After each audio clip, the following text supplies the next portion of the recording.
Hello my dear student, मैं प्रदीप कुमार आपके अपने यूट्यूब चैनल लर्निंग प्रोसेस 4168 पर स्वागत करता हूं। चलिए बच्चों, जैसे कि हम मॉडल पेपर करवा रहे थे जिसमें हम पहले मॉडल पेपर को 3 पार्टों में अभी किए हैं। एक अभी 6 नंबर वाले क्वेश्चन बचे हुए थे, उन्हीं 6 नंबर वाले क्वेश्चनों को हमें आज करना है। आज जो है एक पार्ट और रहेगा, जो है इस आज से जो है ये एक मॉडल पेपर हमारा पूरी तरह से कंप्लीट हो जाएगा। और ये मॉडल पेपर बहुत ही बेहद इम्पॉर्टेंट है। इस मॉडल पेपर को 2-3 बार अवश्य लगाना है।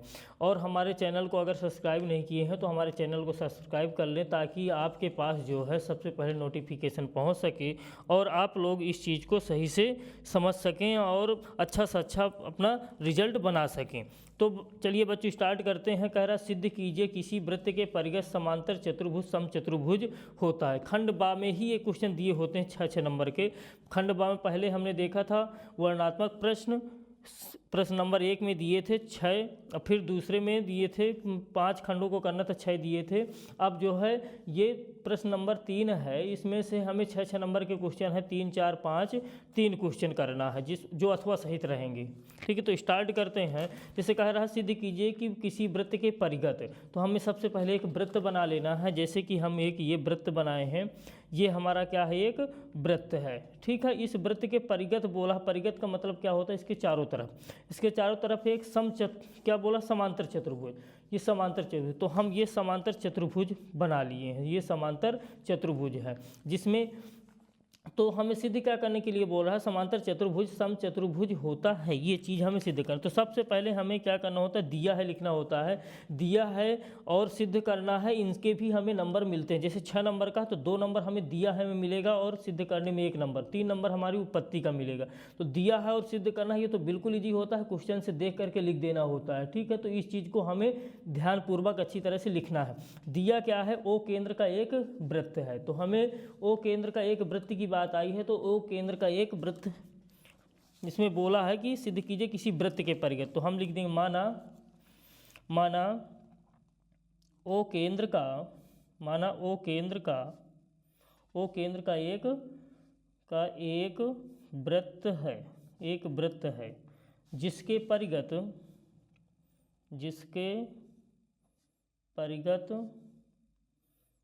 परिगत ए बी सी डी एक, जिसके परिगत ए बी सी डी समांतर चतुर्भुज है, समांतर चतुर्भुज है। और समांतर चतुर्भुज बच्चों क्या होता है, एक ऐसा चतुर्भुज होता है जिसकी आमने सामने की भुजाएं क्या होती हैं, बराबर होती हैं, समांतर चतुर्भुज। अर्थात में लिख सकते हैं,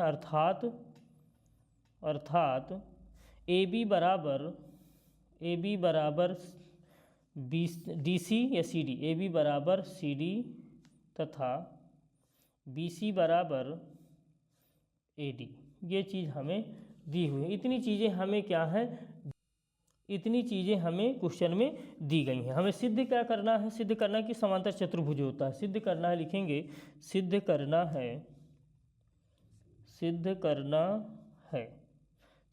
है कि ए बी सी डी क्या है, एक समचतुर्भुज है। ये सिद्ध करना है क्या, ए बी सी डी एक समचतुर्भुज है, समचतुर्भुज है।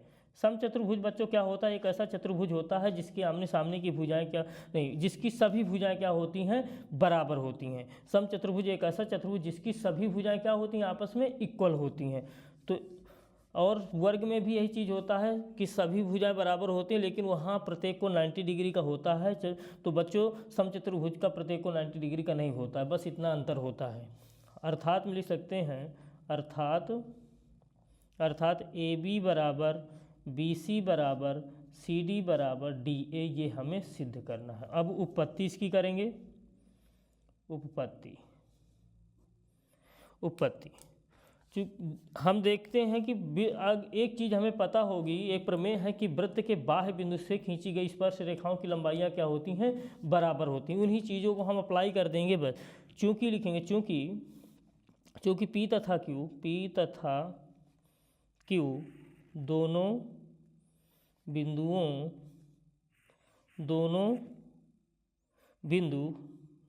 बिंदु क्रमशः AB तथा BC पर स्पर्श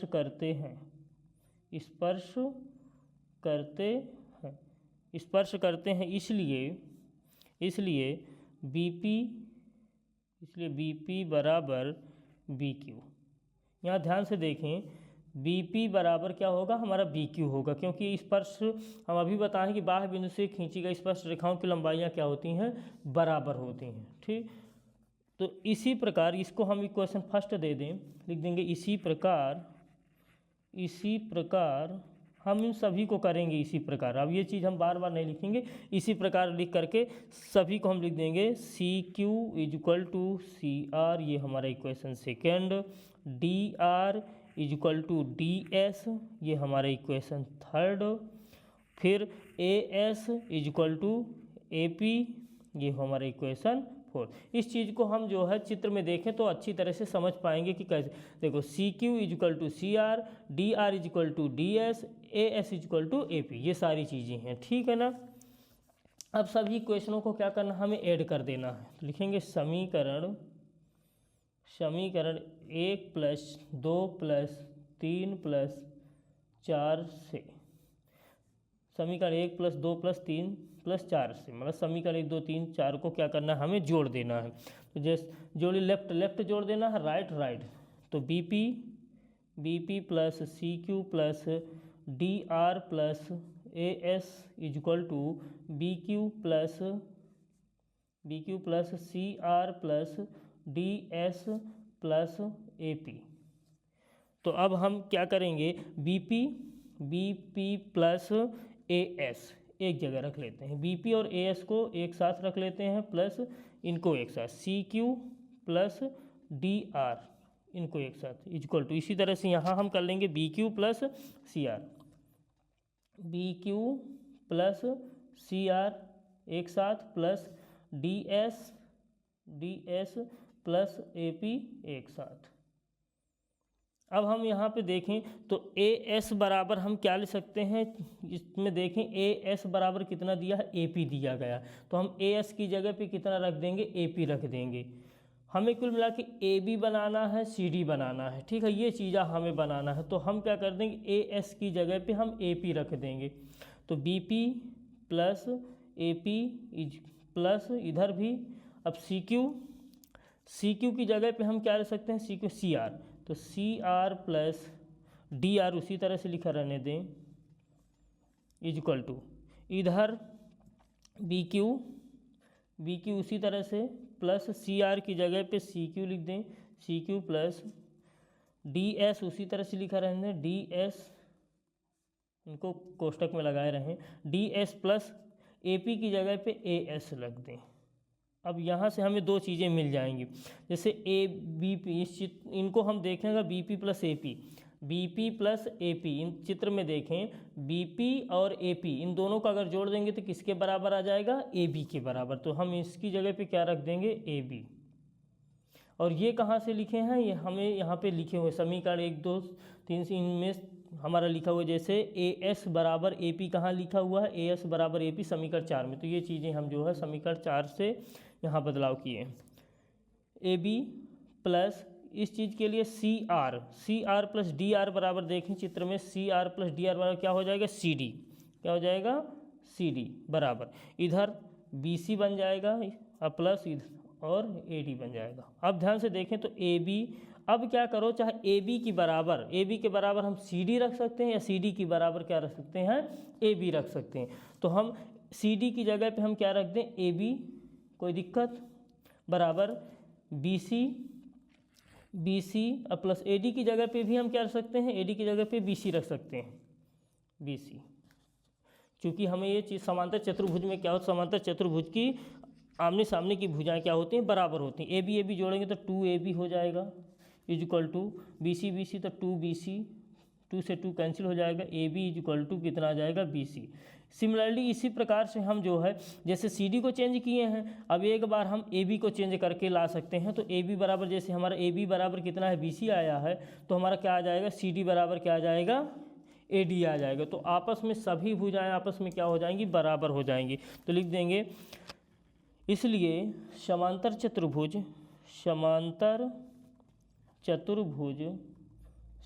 चतुर्भुज ए बी सी डी में ए बी बराबर बी सी बराबर सी डी बराबर डी ए, यही हमें प्रूव करना था। सारी भुजाएं क्या आ गई, आपस में इक्वल आ गई। सभी भुजाएं अगर इक्वल होती हैं तो हमारा समचतुर्भुज होता है, हेंस प्रूव्ड। इस चीज़ को अच्छे से समझ पाए होंगे कि ए बी बराबर जैसे बी सी आ गया। अब एक बार हम अगर इनको करते तो ये चीज़ बराबर आ जाती। ठीक है, इसको बदल करके जैसे हम सी डी की जगह पे ए बी रखें तो ए बी की जगह पे क्या करते हम सी डी रख देते। ठीक है ना, तो सी डी बराबर कितना आ जाता हमारा ए डी के आ जाता। तो वही हमारा मतलब चारों भुजाएं आपस में क्या आ जाती, इक्वल आ जाती, तो हमारा समचतुर्भुज हो जाएगा। एक बार और देख लीजिए अच्छे से इस चीज़ को। यहाँ से हमने स्टार्ट किया है हल करना, और यहाँ से अगर कोई डाउट है तो हम में से जो है डाउट को क्लियर करने के लिए कमेंट्स में पूछेंगे तो हम डाउट को आपका जो है क्लियर करेंगे। ठीक, अगला है इसी का अथवा क्या कह रहा है, केंद्र O वाले वृत्त पर बाह्य बिंदु T से दो स्पर्श रेखाएं TP और TQ खींची गई हैं। सिद्ध कीजिए कि PTQ इक्वल टू 2 कोण OPQ, मतलब कि जो कोण PTQ है उसका वो दोगुना होता है, किसका, OPQ का दोगुना होता है। तो सबसे पहले वृत्त हम बना लेंगे।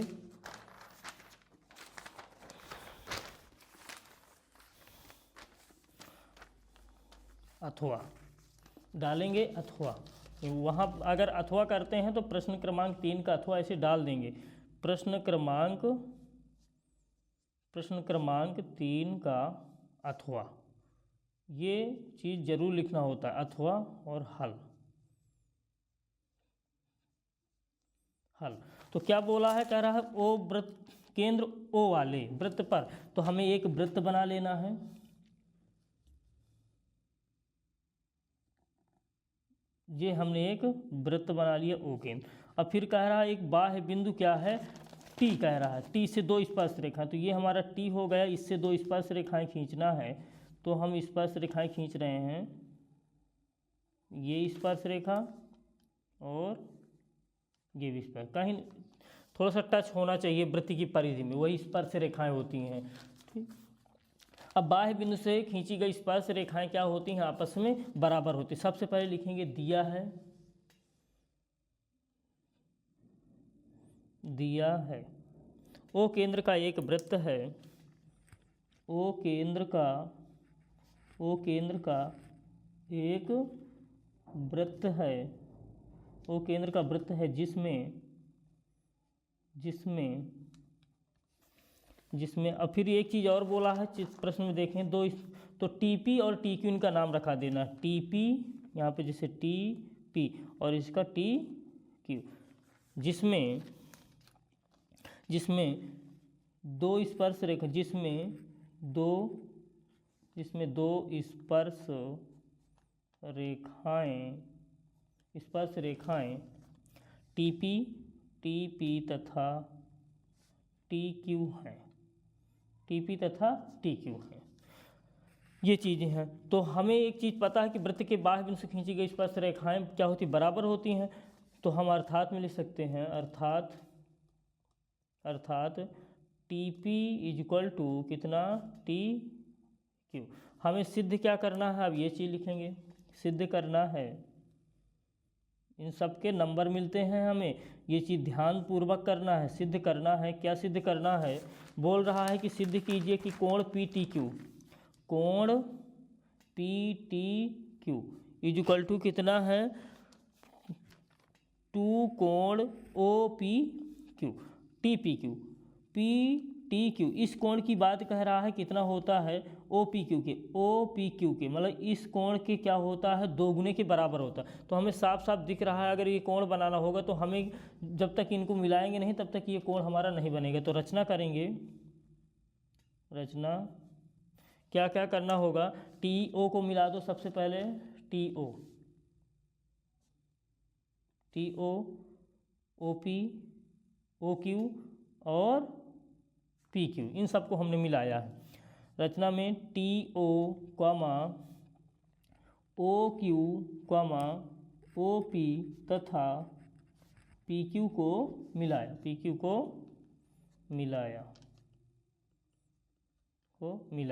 इन चीज़ों को हम मिला दिए हैं। ठीक, अब हम उपपत्ति, अब डालेंगे उपपत्ति।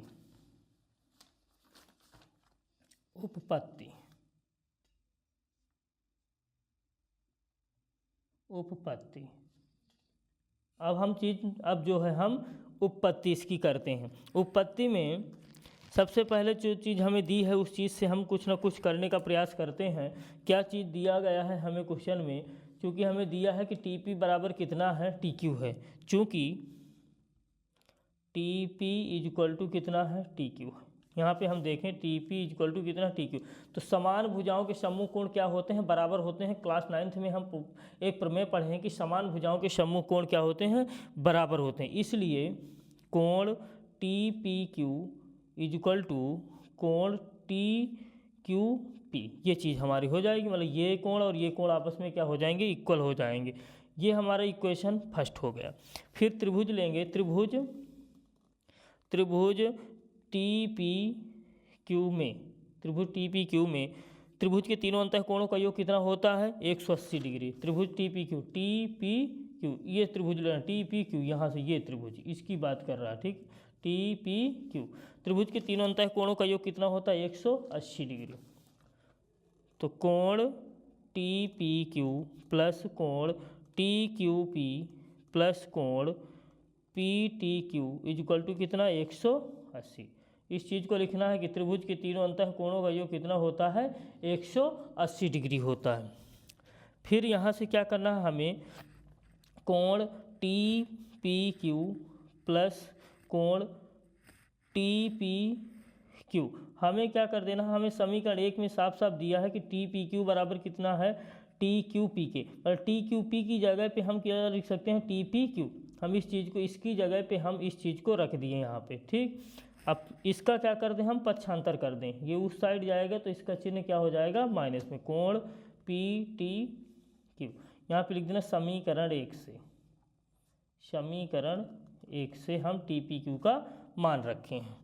अब इन दोनों को हम जोड़ दें तो कितने हो जाएंगे, 2 हो जाएंगे। 2 कोण T P Q is equal to 180 minus कोण पी टी क्यू। गुणे की संख्या कहाँ जाती है, भाग में, तो कोण T P Q is equal to, जैसे भाग में आएगी तो इसके भी बटे में जाएगा और ये इसके भी, तो ये इसको कर देगा 90 डिग्री माइनस यहाँ पे 1/2 कोण पी टी क्यू। अब क्या करना है, हमें इसको मान लेना है इक्वेशन सेकंड। जैसे इक्वेशन सेकंड है तो चूंकि एक चीज़ हम जानते हैं कि वृत्त के केंद्र से अगर जीव की स्पर्श रेखा पर कोई भी त्रिज्या खींची जाती है तो क्या होती है, लंब होती है ना। तो हम इस चीज़ को यहाँ पे अप्लाई करेंगे। चूंकि ओपी लंब है, ये लंब का संकेत होता है, ओपी लंब है। चूंकि ओपी लंब है, ओपी लंब टीपी पर, ओपी लंब टीपी पर, चित्र में देखें हम ध्यानपूर्वक, ओपी लंब है, ओपी लंब टीपी पर, वृत्त के केंद्र से स्पर्श बिंदु पर त्रिज्या कोई भी खींची जाती है क्या होती है, लंब होती है। तो ये चीज़ ओपी लंब है टीपी पर, इसलिए ओपी लंब है टीपी पर, इसलिए हम क्या लिख सकते हैं, कोण ओ पी टी का मान कितना होगा, 90 डिग्री होगा। तो कोण, अब यहाँ पे ध्यान से देखो, ओ पी टी यहाँ पे इस पूरे का मान कितना है, 90, लेकिन यहाँ पे 2 है, एक यहाँ से कोण बन रहा है, एक ये चीज़ बन रहा है, तो इन दोनों का योग भी कितना होगा, 90 डिग्री। मतलब इस चीज़ में 2 चीज़ हैं तो उन दोनों को हम लिख देंगे, कोण ओ पी क्यू प्लस कोण T P Q is equal to कितना, 90। मतलब ये जो कोण है ओ पी टी इन दोनों कोणों के योग के बराबर है। चित्र में हम अच्छी प्रकार से देख सकते हैं कोण, इसलिए कोण O P Q is equal to 90 minus कोण टी पी क्यू। इसका हम क्या कर दिए हैं, पक्षांतर। अब इसको हम मान दे दें समीकरण 3। अब ध्यानपूर्वक देखें तो 90 यहाँ भी है, 90 यहाँ भी है, और हमारे यहाँ पे क्या है, यहाँ पे 1/2 है, तो हम इस चीज़ को थोड़ा सा यहाँ पे बनाएंगे। जैसे हमारा 90 तो मिल रहा है, टी पी क्यू नहीं है, तो इस चीज़ को क्या कर दें हम इस साइड कर दें और इसका क्या कर लें हम इस साइड कर लें, तो वही चीज़ हमारी बन जाएगी। तो हम इस चीज़ को इधर लाएंगे तो 1/2 कोण P T Q is equal to 90, ये उधर जाएगा तो माइनस का हो जाएगा माइनस कोण टी पी क्यू। इस चीज़ को तुम समीकरण 2 मानना, ठीक है ना। इस चीज़ अब ये दोनों हमारे क्या आ गए हैं, इक्वल आ गए हैं, दोनों समीकरण क्या है, इक्वल है, तो हम इनकी तुलना कर देंगे। लिखेंगे समीकरण 1 समीकरण 2 है, 2 व 3 की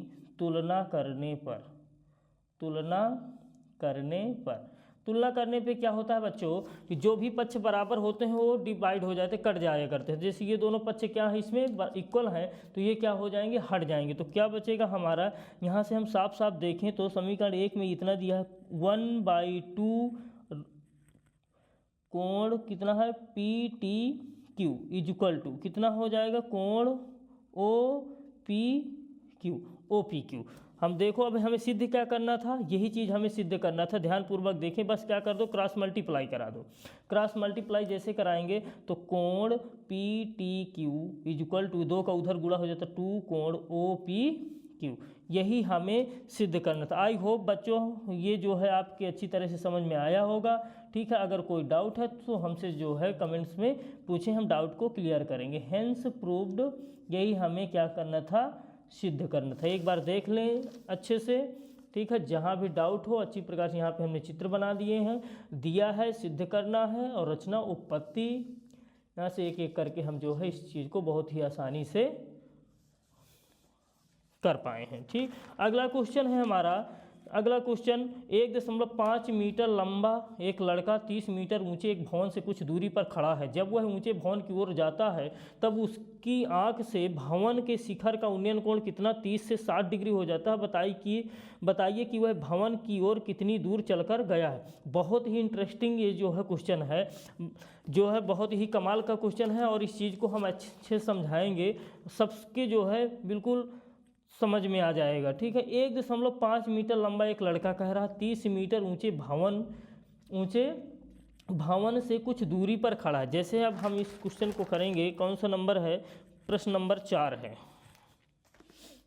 प्रश्न क्रमांक 4 यहाँ डाल देंगे, प्रश्न क्रमांक 4 हल।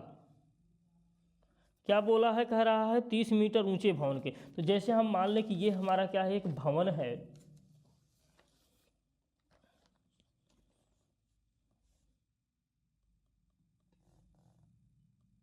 ये हमने इसका नाम रखा दिया बीसी एक क्या है, भवन है, जिसमें क्या दिया हुआ है 30 मीटर ऊंचा भवन, जिसकी ऊंचाई कितनी दी गई है 30 मीटर। तो इसकी ऊंचाई कितनी है 30 मीटर ऊंचा भवन है। अब इस भवन से कुछ दूरी पर एक लड़का खड़ा है जिसकी ऊंचाई भी कुछ ना कुछ तो है। उस लड़के की ऊंचाई कितनी बताया है, जैसे लड़के की ऊंचाई दे रहा है कितनी 1.5 मीटर। मान लो ये हमारा लड़का है एडी क्या है, एक लड़का है एडी, जिसकी ऊंचाई कितनी है 1.5 मीटर। इस लड़के की ऊंचाई कितनी है 1.5 मीटर। 30 मीटर ऊंचे भवन से कुछ दूरी पर खड़ा है। जब वह ऊंचे भवन की ओर जाता है तब उसकी आंख से भवन के शिखर का उन्नयन कोण 30 से 60 डिग्री, जैसे यहाँ पे था पहले बच्चा, ठीक है, आंखें उसकी कहाँ होंगी, यहाँ ऊपर होंगी। तो यहाँ से जैसे वो देख रहा था इस भवन को, जो है इस भवन की ओर, कह रहा ना, उसकी आंख से भवन के शिखर का, उसकी आंख से भवन के शिखर को, उसकी आंख से भवन का शिखर कौन होगा, ये होगा, ठीक है ना। तो ये कह रहा है उसकी आंख से उसके भवन के शिखर का कौन सा कोण की बात हुई है, उन्नयन कोण। उन्नयन कोण क्या होता है बच्चों, ऐसा कोण, मतलब जब हम नीचे से ऊपर की ओर किसी वस्तु को देखते हैं तब कौन सा कोण बनता है, उन्नयन कोण। बस बिल्कुल सरल शब्दों में बोला जाए तो नीचे से जब ऊपर की ओर देखा जाता है तब कौन सा कोण, उन्नयन कोण। ऊपर से जब नीचे की ओर कोई चीज़ देखी जाती है तो कौन सा कोण, अवनमन कोण। तो यहाँ से बच्चा इस शिखर को देख रहा था, भवन के शिखर को, तो कितने डिग्री का कोण बन रहा था, 30 डिग्री का। कितने का, 30 डिग्री का। अब ये क्या किया है, बच्चा चल करके यहाँ आया है, जैसे जैसे इसके पास आता जाएगा तो कोण क्या होगा, बढ़ता जाएगा। तो जैसे मान लो यहाँ आ गया बच्चा, तो यहाँ बच्चा जैसे आया है तो उसकी आंख से फिर जो है उस भवन के शिखर को देखता है तो उस समय उसका कोण कितने का बनता है, उसकी आंख से 60 डिग्री का हो जाता है। तो यही हमें बताना है कि यहाँ से चल करके बच्चा यहाँ तक आने में कितनी दूरी गया होगा, वही चीज़ हमें फाइंड आउट करना है। ठीक है, और कुछ जानकारी दी है क्वेश्चन में, बस हो गई, यही चीज़ हमें ज्ञात कर बताइए कि भवन की ओर कितनी दूरी चलकर गया है। तो चलिए अब एक चीज़, अगर बच्चा यहाँ 1.5 मीटर का दूर खड़ा है और भवन के पास भी आ जाएगा तो भी वो कितना होगा, 1.5 मीटर ही। तो यहाँ से यहाँ भी क्या होगा, यहाँ से यहाँ तक ये मिला दीजिए, यहाँ से यहाँ तक भी कितना है, 1.5 मीटर। तो अगर हम देखा जाए तो इस बच्चे के अकॉर्डिंग जो है भवन की ऊंचाई कितनी बचेगी, पूरा तो कितना है 30 है, 30 में से इस चीज़ को हमें माइनस करना होगा 1.5, चूँकि यहाँ भी है 1.5 मीटर, इस चीज़ को माइनस कर देंगे तो यहाँ से भवन की जो है ऊंचाई उस बच्चे के अकॉर्डिंग कितनी बचेगी। तो 30 में से हम 1.5 घटा देंगे, कितना आ जाएगा, 28.5 आ जाएगा। ठीक, तो हम सबसे पहले लिखना होता है, लिखेंगे हल में ये चीज़ लिखना, जो चीज़ें हम यहाँ पे एक इमेज माने हुए हैं उन चीज़ों को लिखना। माना BC एक भवन है, माना BC एक भवन है तथा AD एक लड़का है, AD एक लड़का है, AD एक लड़का है, AD एक लड़का है। तो भैया ABCD यहाँ पे बिंदु और मान लो, ABCD यहाँ पे E मान लीजिए, यहाँ F मान लीजिए। ठीक है, एक AD एक लड़का है, AD एक लड़का है। तो अब हमें EC निकालना है, तो EC कितना आ जाएगा, EC यहाँ से ध्यान दें, EC कितना हो जाएगा, पूरा कितना है 30, 30 में से हम क्या कर दें, माइनस कर देंगे कितना, BE। तो 30 माइनस BE का मान कितना दिया है, 1.5 मीटर ही, क्योंकि ये लड़का है, यहाँ पे 1.85 मीटर लंबा लड़का था। इस चीज़ को अगर हम माइनस कर देंगे कितना आ जाएगा, 28.5। ठीक है ना, 28.5 मीटर EC हो गया। अब हमें बताना है कि यहाँ से यहाँ तक की दूरी कितनी होगी, यही मतलब AD का मान हमें बताना है। मानना हो तो मान सकते हो कि AD का मान कितना है, X है या कुछ भी मान लो, नहीं मानना तो कोई दिक्कत नहीं है, इसी तरह से लिखा रहने दें। ठीक, अब हम यहाँ पे लिखेंगे समकोण त्रिभुज, और कुछ ज़्यादा नहीं लिखना है, मात्र हमें एक बार देखो ये ध्यान देना होता है, यहाँ से अब ये समकोण यहाँ बन रहा है तो यही चीज़ हम लेंगे, एक बार लेंगे AEC में और एक बार ले लेंगे FEC में। दो समकोण त्रिभुज बन रहे हैं, इन दोनों को हमें ले लेना। तो समकोण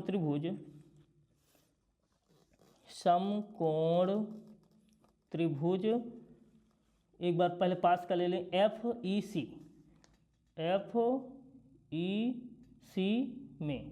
FEC में अगर हम tan थीटा की बात करते हैं, tan थीटा बराबर, समकोण त्रिभुज में tan थीटा बराबर क्या होता है, लंब बटे आधार, लाल बटे कक्का, लंब बटे आधार। एक हम ट्रिक बताए थे कि क्या होती है, लाल बटे कक्का, लंब बटे आधार, उसी से आ जाएगा। tan थीटा कितना है इसका, समकोण त्रिभुज EFC के लिए थीटा कितना, 60 डिग्री है तो 60 डिग्री। लंब कितना है EC, तो EC रखो।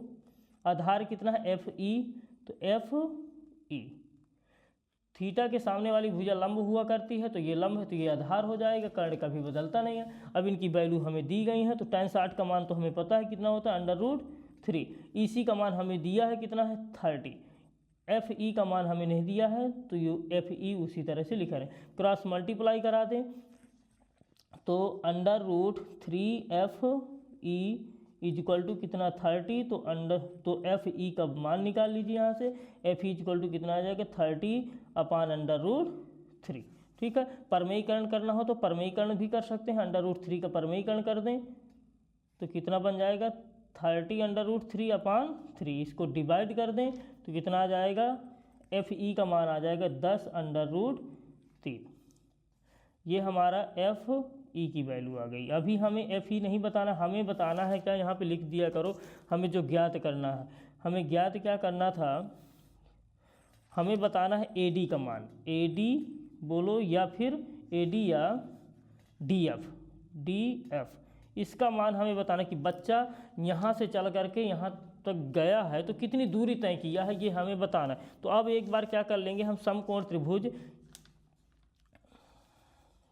इस चीज़ को हम यहीं पे किए दे रहे हैं ये, ठीक है, और लिखेंगे समकोण त्रिभुज, समकोण त्रिभुज DFC में, DFC में, ठीक है, DFC में tan कितना है, थीटा बराबर यहाँ भी लगा दो लंब, लंब कितना हो जाएगा इसका EC ही है, लंब कितना EC अपान आधार कितना DE, आधार कितना है DE।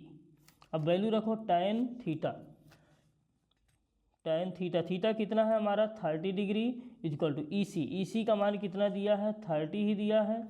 DE, DE की जगह पे हम क्या लिख सकते हैं DF, ये DE, ये पूरा कितना है DE है, तो DE बराबर DF प्लस FE, ये चीज़ हम लिखेंगे DF प्लस FE। अब वैल्यू रख दें जिसकी tan 30 का मान कितना होता है 1/√3, 30 अपान DF की वैल्यू तो हमें ज्ञात ही करना है, प्लस FE की वैल्यू हमें पता है 10√3 है। हम समीकरण 1 इसको नाम दे दें, अगर इसका समीकरण नंबर 1, समीकरण नंबर 1 में FE इक्वल टू कितना है 10√3, तो हम FE की जगह पे 10√3 लिख सकते हैं, यहाँ पे लिख दें समीकरण 1 से, समीकरण 1 से। अब आगे देखें तो क्रॉस मल्टीप्लाई करा दो, तो DF प्लस 10√3 तिर्यक गुणा, इसका गुणा 1 के साथ हो कोई अंतर नहीं होगा, आगे इधर करा दो तो 30√3, ठीक है, ये चीज़ हो जाएगी। ये उस साइड जाकर पक्षांतर होगा तो DF इक्वल टू 30√3, 10√3 उधर जाएगा तो माइनस को हो जाएगा 10√3, तो DF इक्वल टू 30√3 में 10√3 चले जाएंगे, 30 ठो √3 थे, मतलब 10 ठो √3 क्या हुए हमारे हट जाएंगे, तो कितना बचेगा 20√3। यही हमारा आंसर हो जाएगा, या फिर √3 की वैल्यू रखना हो मीटर, या फिर DF इक्वल टू और बढ़ाना हो तो 20√3 का मान होता है 1.732, गुणा कराओगे तो DF इक्वल टू 2 दूनी 4, 2 3 6, 2 7 14, 2 का नाम 2 1 3, और 3 के बाद दशमलव है, अभी 0 है तो 0 बढ़ा दो, 3 के बाद दशमलव, ये 3 के बाद दशमलव, तो DF इक्वल टू कितना आ जाएगा 34.64। हमने 2 का गुणा करा दिए हैं, 0 बढ़ा दिए, ठीक। यही हमें ज्ञात करना था कि कितनी दूरी तय कर किया होगा बच्चा यहाँ से यहाँ तक जाने में। लिख देंगे अतः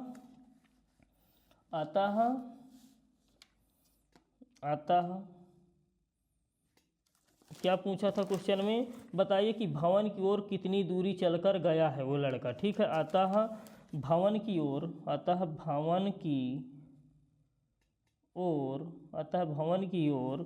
34.64 मीटर दिया था, तो मीटर लिखना है, क्या दिया था मीटर, तो मीटर, ठीक है ना, मीटर। अतः भवन की ओर 34.64 मीटर चलकर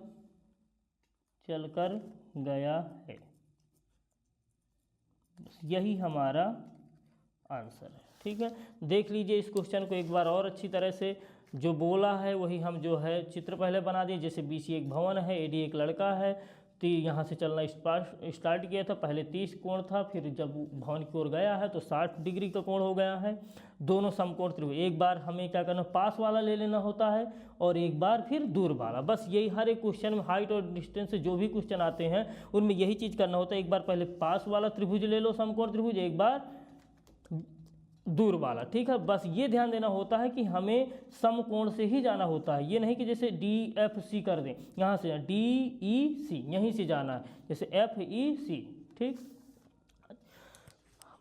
मुझे उम्मीद है कि ये चीज़ जो है आप लोगों के अच्छी तरह से समझ में आ गई होगी। तो अगला क्वेश्चन देखते हैं। अगले क्वेश्चन में हमारा क्या दिया गया है, किसी फुटकर बाजार में, अथवा में है, हमें एक करना होता है लेकिन हमें यहाँ पे जो है सभी क्वेश्चन करना है। किसी फुटकर बाजार में फल विक्रेता पेटियों में रखे आम बेच रहे थे।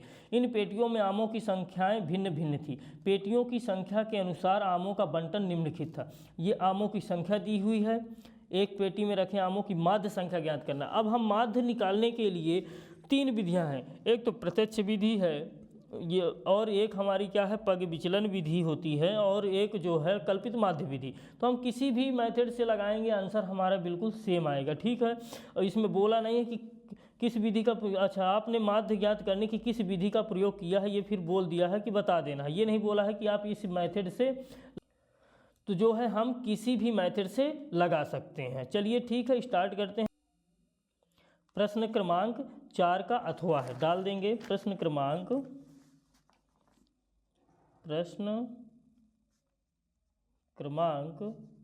4 का अथवा। अगर अथवा वहाँ करेंगे तो ये चीज़ जरूर डालना है हमें, अथवा बहुत ध्यानपूर्वक डालना होगा। अथवा हल,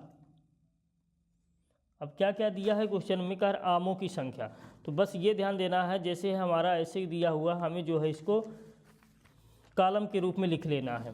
आमों की संख्या डाल दीजिए पहले, आमों की संख्या, आमों की संख्या, आमों की संख्या, फिर बढ़िया लाइन बड़े साफ सुथरा बनाना है। आमों की संख्या हो गई, फिर इसके बाद क्या दिए हो, पेटियों की संख्या, तो उसी तरह से लिख दो पेटियों की संख्या, पेटियों की संख्या।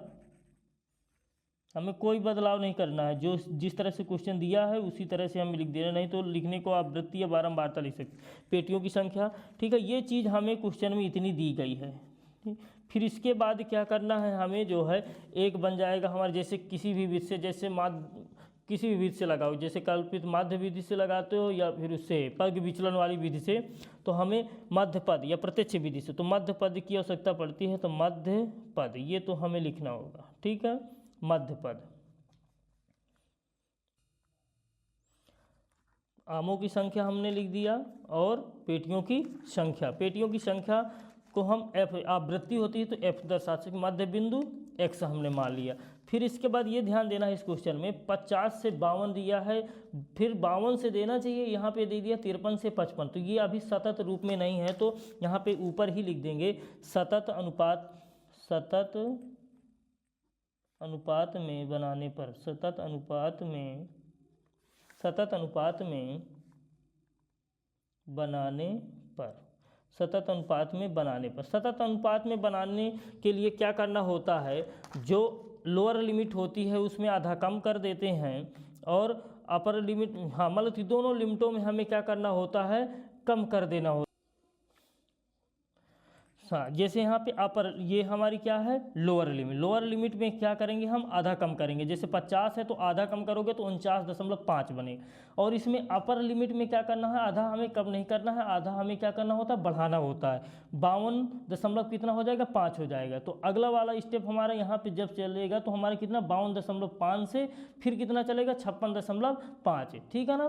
हर एक स्टेप में यही चीज़ हमें करना है, मतलब लोअर लिमिट में आधा कम करना है, अपर लिमिट में आधा हमें बढ़ा देना है। तो इस चीज़ को हम यहाँ से लिख रहे हैं, अच्छी समझ गए होंगे। जैसे 50 दिया है, 50 में आधा कम करेंगे तो कितना बनेगा 49.5, और इसमें क्या करो आधा बढ़ाओ तो 52.5, ठीक है। आगे इसी तरह से उसमें भी हम क्या करेंगे, जैसे 53 है तो 53 में आधा कम करेंगे तो कितना आ जाएगा 52.5 से आ जाएगा 55.5, फिर 55.5 से ऑटोमेटिक जो है सतत अनुपात बन जाएगा, 55.5 से 58.5, फिर 58.5 से 61.5, फिर 61.5 से 64.5, ठीक है। ये चीज़ हमारी बन करके आ गई। अब पेटियों की संख्या क्या दी गई है, पेटियों की संख्या जो दी गई है उसको रख दे 15, 110, 135, तो 15, 110, 110, 135, 135, 115, 25, 115 और 25, ठीक है। ये चीज़ ध्यान देना थोड़ा सा, बस इकाई के स्थान के नीचे इकाई का स्थान ही रखना, नहीं ऐड करने में कहीं गलत ना कर दो, तो हम उसी नीचे रख ले रहे हैं। फिर मध्य बिंदु, मध्य बिंदु कैसे ज्ञात करना होता है, इन दोनों को जोड़ करके क्या करना होता है आधा कर देना होता है। तो जैसे इन दोनों को हम जोड़ेंगे तो कितना बनेगा हमारा 5 5 10, जोड़ करके देख सकते हो, रफ कार्य करना हो तो रफ कार्य कर सकते हैं। 5 5 10 आ जाएगा 0, और फिर यहाँ 9 2 11, 11 1 12, 5 4 9, 9 1 10, तो 102 बनेगा, 102। अब फिर आधा करोगे तो कितना आ जाएगा 51, कितना आ जाएगा हमारा 51, तो ये हमने 51 लिखा। फिर इसी तरह से यहाँ पे हम देख लें कितने का अंतर चल रहा, तो वही अंतर आएगा, नहीं तो एक बार और निकालना हो तो निकाल के देख लें। 52.5, इसको 5 5 10, फिर 5 2 कितना आ जाएगा, 5 2 7, 5 2 7 7 1 8, दशमलव लगा दीजिए, फिर 5 5 10, फिर 2 से भाग दोगे तो कितना, 2 पंचे 10, 2 4 को 8, तो कितना आया हमारा 54।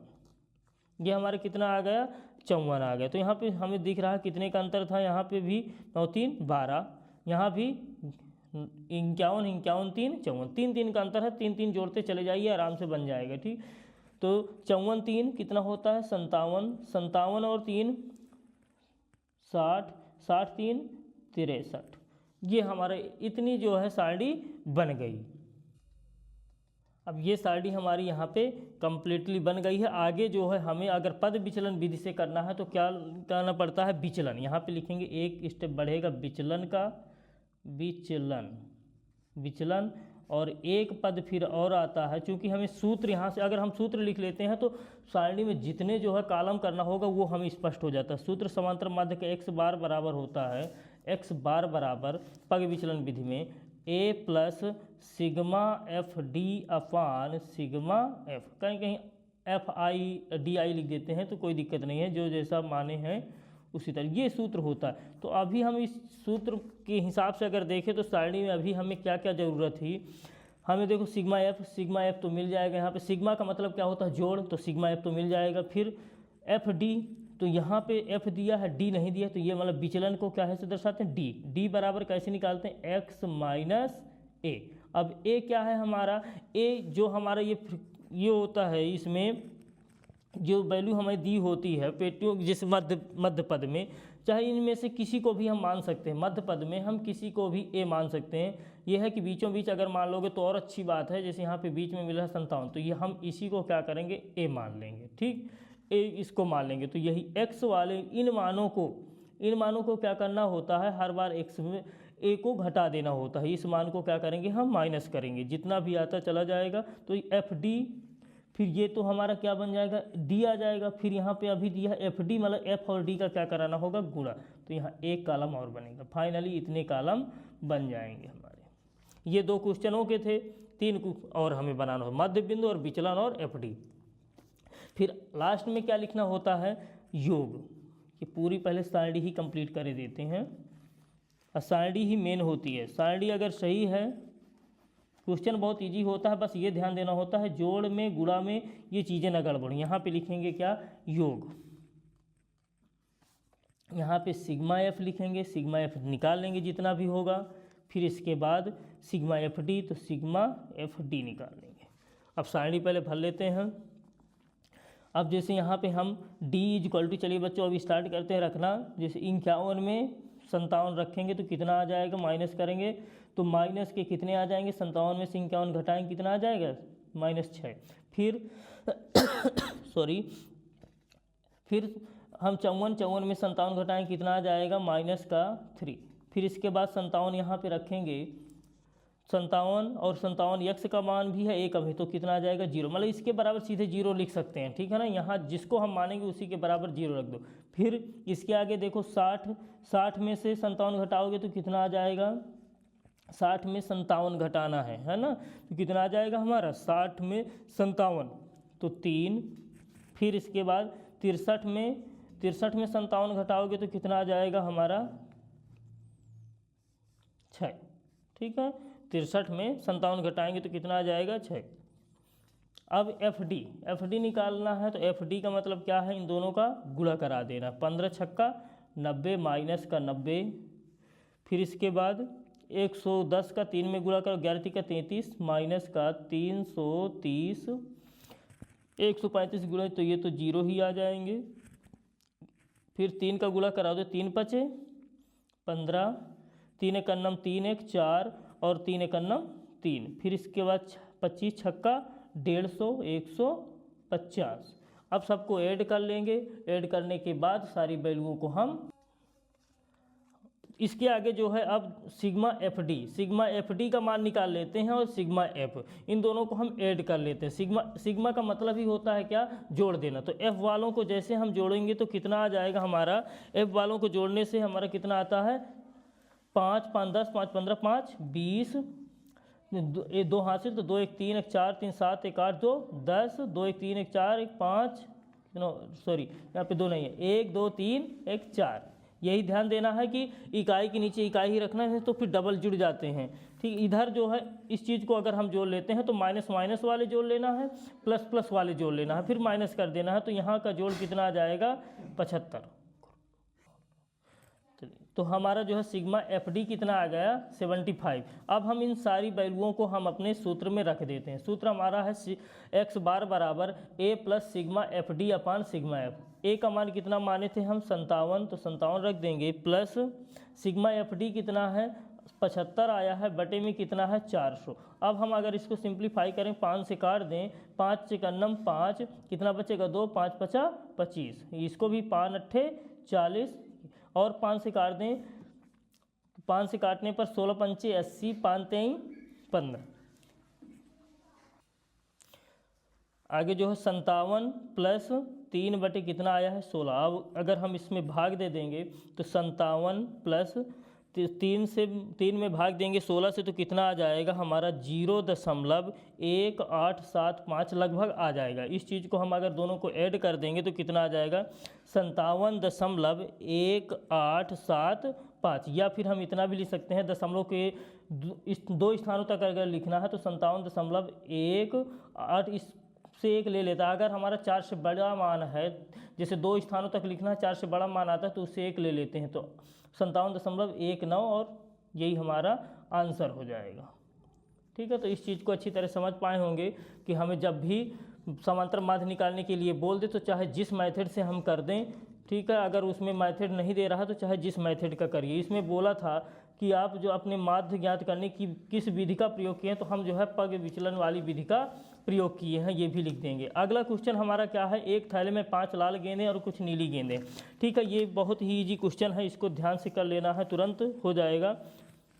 5वां क्वेश्चन, प्रश्न क्रमांक है 5वां, प्रश्न क्रमांक 5वां, हल।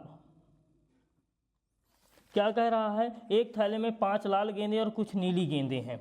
तो मान लेना है,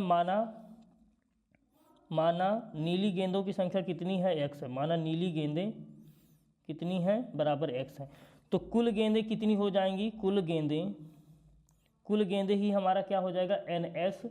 तो थैले में कितनी है 5 लाल हैं, 5 प्लस और x नीली हैं, तो ns कितना हुआ हमारा 5 प्लस x। फिर बोला है यदि इस थैले में नीली गेंद निकालने की प्रायिकता लाल गेंद निकाल, सीधे से अकॉर्डिंग टू क्वेश्चन कर देते हैं हम प्रश्नानुसार।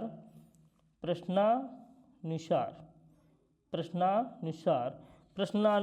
के अनुसार हमें क्या कह रहा है, यदि इस थैले में नीली गेंद निकालने की प्रायिकता, नीली गेंद निकालने की प्रायिकता कितनी, प्रायिकता का सूत्र होता है, चूंकि सूत्र लिख देंगे हम लास्ट में कि यहाँ ब्रैकेट में कि पी बराबर क्या होता है NE अपान NS। तो क्या बोल रहा है नीली गेंद निकालने की, तो घटना क्या है NE कितना है हमारा x है, तो x अपान कितना हो जाएगा 5 प्लस x।